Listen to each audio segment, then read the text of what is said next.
Hi, my name is Daniel and I'm working on ETA Unknown, a tactile, cockpit-driven psychological horror game set in Antarctica. It's been a long while since the last devlog. As you can tell, a lot has changed since then. In this episode, I'd like to talk about the biggest updates so far.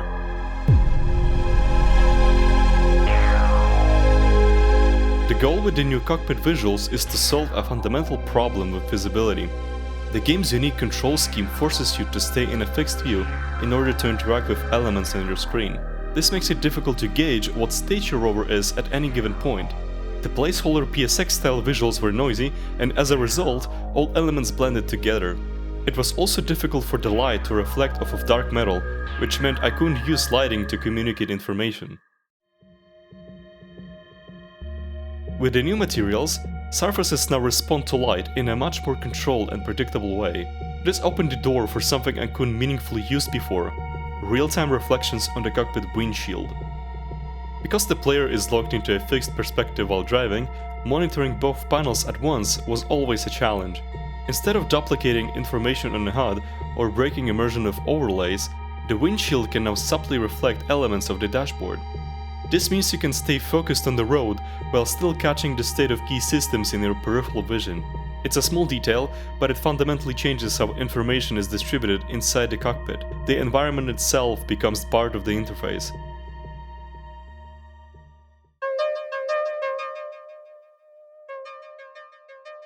The first step during the concept stage was establishing a palette that made control elements immediately distinguishable.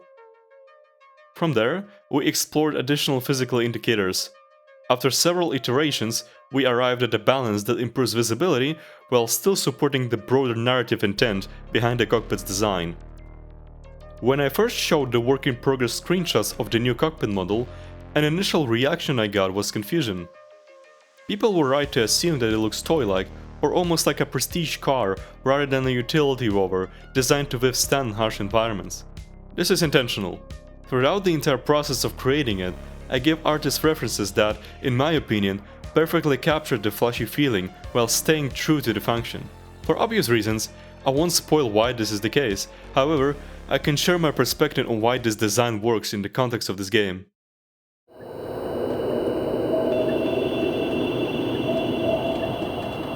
ETA Unknown, to its core, is driven by mystery. This ultimately means that any design that screams intent is a no-go. For example, a lot of horror games go for a rusty, grungy look. Not only is this an established stereotype, but it also carries an obvious meaning. The previous PSX-style cockpit already made people assume certain story elements stemming from that stereotype. I want players to investigate, not assume. A flashy, luxury car doesn't make any sense in an oppressive, brutalistic environment or harsh Arctic dunes. This naturally creates questions that the player might want to find an answer to. I wish I could talk more about the narrative implications of this design, but this is all I can say for now without massively spoiling the story.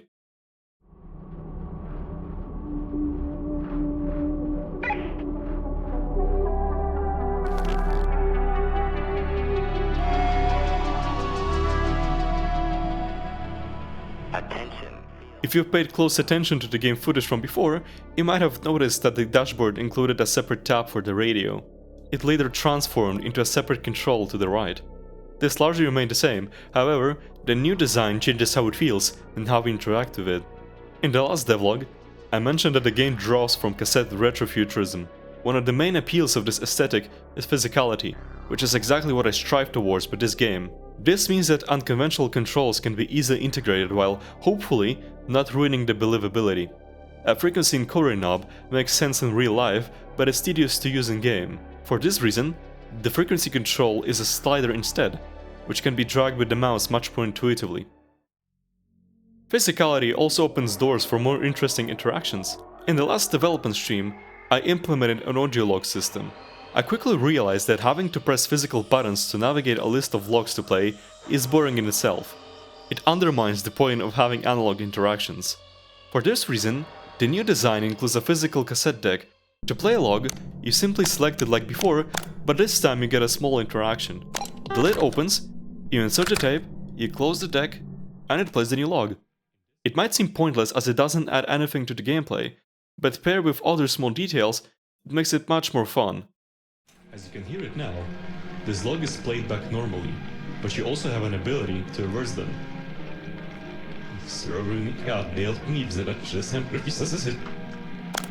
This is a secret message that is being played back in reverse.